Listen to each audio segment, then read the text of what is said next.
question about style and how you know what your style is. Is that something that develops over time, or you try different things, or you naturally do That's something? a great question because, I believe that our style is within us anyway, as when we come out into the world, because it translates directly from our personality and also from the way we move and how we're raised.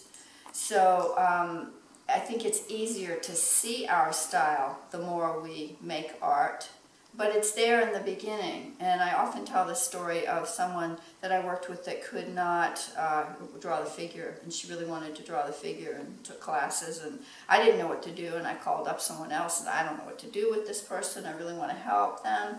And in the end she developed her own very powerful style, and I tried to stop myself from having her be able to make something that was proportionally correct, because she really couldn't. And everybody sees differently.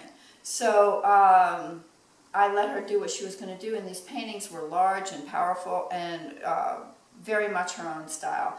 So it's easier to see our style the more we make art, but I believe that it's inherent inside of us. And it's funny because I work in so many different formats and so many different mediums, but sometimes when people look at my work, and it could be an oil pastel of something out of my head, and then it can be a very beautiful ethereal seascape, or it could be a dancer. And it could be a 7-foot painting, or it could be a painting this size. Somebody will look at my work and say, I know that's Melissa Harris's work. How? I have no idea. I really can't see it. I can see it in someone else's work, and I really can't see it. Right. But people, it's like we have our own signature that's an energetic component of who we are as beings.